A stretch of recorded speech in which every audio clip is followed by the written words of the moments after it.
ओह,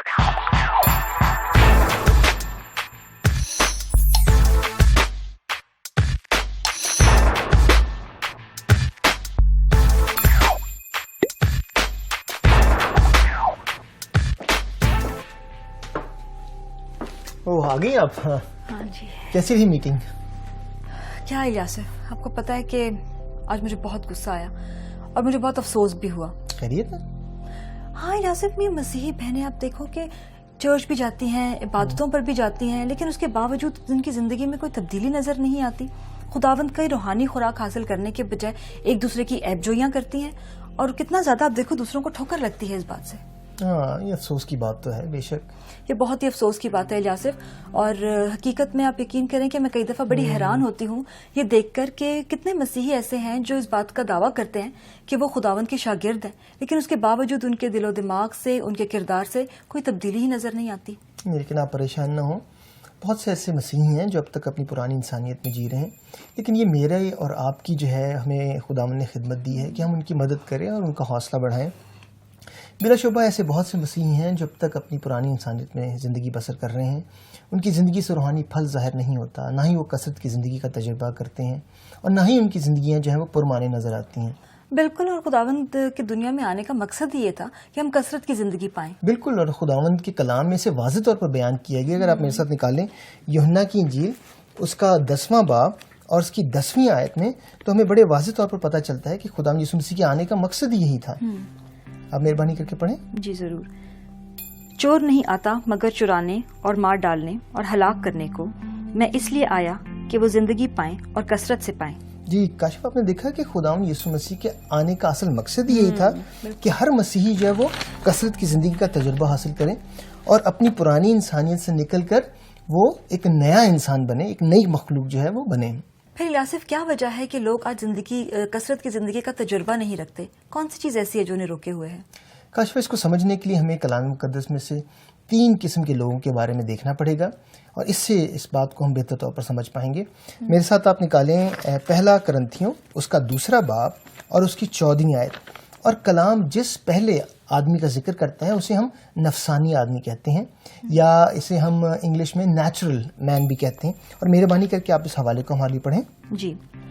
मगर नफसानी आदमी खुदा की रूह की बातें कबूल नहीं करता, क्योंकि वो उसके नजदीक बेवकूफ़ी की बातें हैं और ना वो उन्हें समझ सकता है, क्योंकि वो रूहानी तौर पर परखी जाती हैं। जी बिल्कुल। काशिफ, इस आयत के मुताबिक आप क्या समझती हैं कि नफसानी आदमी कौन है? यासिफ, मेरा ख्याल है कि नफसानी आदमी जो है वो है जिसने खुदावंद यीशु मसीह को अभी तक अपनी जिंदगी में कबूल नहीं किया और ना ही वो उसे जानता है। बिल्कुल। मगर ये दूसरा शख्स जिसके बारे में आपने बताया वो कौन है?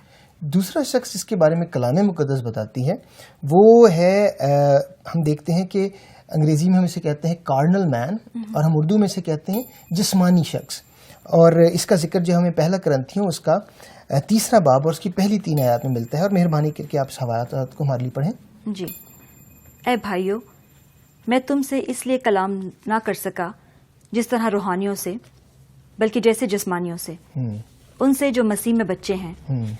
मैंने तुम्हें दूध पिलाया और खाना ना खिलाया, क्योंकि तुमको इसकी बर्दाश्त नहीं थी, बल्कि अब भी बर्दाश्त नहीं, क्योंकि अभी तक जिस्मानी हो, इसलिए कि जब तुम में हसद और झगड़ा है तो क्या तुम जिस्मानी ना हुए और इंसानी तरीक पर ना चले? जी बिल्कुल। आपने देखा कि ये वो शख्स है जिसने खुदा यीशु मसीह को अपनी ज़िंदगी में आने की दावत तो दी है, उसके लिए अपने दिल का दरवाज़ा तो खोला, लेकिन अपनी ज़िंदगी में उन्हें वो मकाम नहीं दिया और खुदा यीशु मसीह उनकी ज़िंदगी में उनके दिल पर जो है वो तख्त नशीन नहीं है। ये वो ज़िंदगी है जिसने खुदावंद के साथ चलने का इरादा तो किया, मगर कुली तौर पर खुदावंद को अपनी ज़िंदगी का इख्तियार नहीं बख्शा। और हम देखते हैं कि वो गुनाह से नजात तो चाहते हैं, लेकिन अब तक रूल कुद्स में चलना और रूल कुद्स की रहनुमाई में ज़िंदगी बसर करना उन्होंने नहीं सीखा। और यासिर, फिर तीसरा शख्स कौन है? तीसरा शख्स जिसका कलाम मुकद्दस जिक्र करता है काशिफ, इसे हम कहते हैं रूहानी आदमी, या इंग्लिश में हम इसे कहते हैं स्पिरिचुअल मैन। और इसका जिक्र भी हमें पहला करंथियों उसका 2रा बाब और उसकी 15वीं और 16वीं आयत में मिलता है। और मेहरबानी करके आप इसे पढ़ेंगे हमारे लिए। जी। लेकिन रूहानी शख्स सब बातों को परख लेता है, मगर खुद किसी से परखा नहीं जाता। खुदावंद की अक्ल को किसने जाना कि उसको तालीम दे सके? मगर हम में मसीह की अक्ल है। बिल्कुल, ये वो शख्स है, ये वो रूहानी जिंदगी है जो कि मैं समझता हूँ खुदावंद ऐसी जिंदगी अपनी शागिर्दों के लिए चाहते हैं। हम देखते हैं कि ये शख्स, इसने खुदावंद यीशु मसीह को अपनी ज़िंदगी में आने की दावत दी। खुदावंद यीशु मसीह उसके दिल पे तख्त नशीं हैं। खुदावंद यीशु मसीह को उन्होंने अपनी ज़िंदगी का इख्तियार दिया है।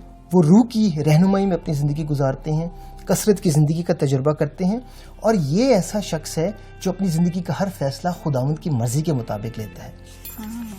और काशिफा, फिर हम ये देखते हैं कि ये वो शख्स है जो खुदावंद मसीह के साथ अपनी ज़िंदगी को मुकम्मल तौर पर बसर करता है। दूसरी जानब हम देखते हैं कि वो शख्स था जो कि हम जिस्मानी शख्स, जिसके बारे में हमने सीखा। जिस्मानी शख्स, आपको पता है कि रूहानी हालत में कैसे आ सकता है?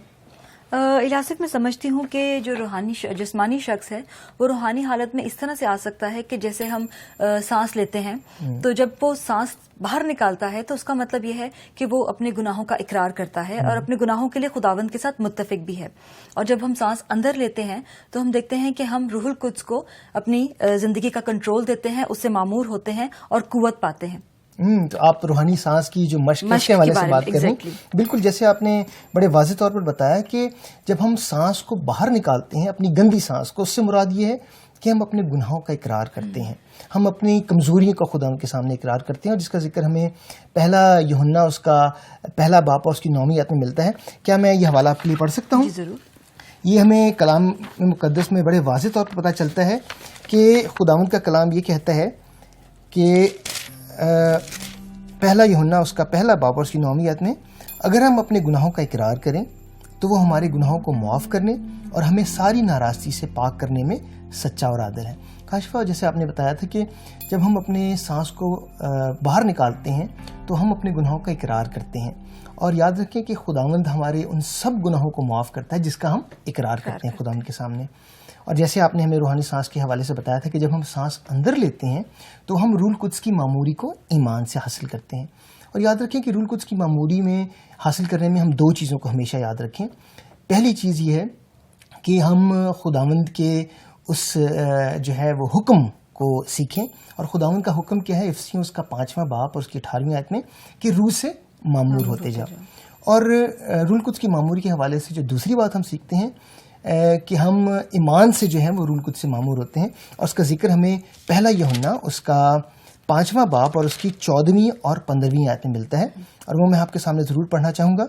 इसमें है कि और हमें जो उसके सामने दलेरी है उसका सबब ये है कि अगर उसकी मर्ज़ी के मुआफ़िक कुछ मांगते हैं तो वो हमारी सुनता है, और जब हम जानते हैं कि जो कुछ हमने मांगा है वो हमारी सुनता है, तो ये भी जानते हैं कि जो कुछ हमने मांगा है वो पाया है। इससे मुराद ये कि खुदावंद की मर्ज़ी के मुताबिक जो कुछ हम मांगते हैं वो हमें बख्श देता है, और जब हम ईमान से मांगते हैं तो खुदावंद हमारी दुआओं का जवाब देता है। तो रूहुल कुद्स की मामूरी हम खुदावंद के हुक्म के हवाले से सीखते हैं और फिर ईमान से उसे अपनी ज़िंदगी में हासिल करते हैं। थैंक यू सो मच इलियासिफ, इन सारी बातों को बड़ी वजाहत से आपने मुझे सिखा दिया, और मैंने कभी इन 3 जिंदगियों के बारे में भी इस तरह से कभी गौर नहीं किया था। Thank you very much. लेकिन मैं चाहती हूँ कि जो कुछ आपने मुझे सिखाया है उसका रिकैप हम करें। ज़रूर। बाइबल मुकद्दस 3 किस्म के लोगों का जिक्र करती है। नफसानी आदमी वो है जिसने खुदावंद को ना तो कबूल किया और अपनी जिंदगी का खुद मालिक है। जिस्मानी आदमी वो है जिसने खुदावंद यीशु मसीह को कबूल तो कर लिया मगर अपनी जिंदगी का मुकम्मल इख्तियार खुदावंद यीशु को नहीं दिया। रूहानी आदमी वो है जिसने अपनी जिंदगी का मुकम्मल इख्तियार खुदावंद यीशु को सौंपा है, जिसका नतीजा ये निकलता है कि वो मसीह की रोशनी में चलता है। रूहानी सांस की मश्क के जरिए जिस्मानी आदमी रूहानी आदमी बन सकता है। सांस बाहर निकालना गुनाह का इकरार करना है, सांस अंदर लेना ईमान से रूहुल कुद्स की मामूरी हासिल करना है। मेरे अजीजों, प्रोग्राम डिसाइपलशिप एसेंशियल्स में हमारे साथ रहने के लिए आपका बहुत बहुत शुक्रिया। अगले प्रोग्राम में आपसे फिर मुलाकात होगी, तब तक के लिए खुदा हाफिज।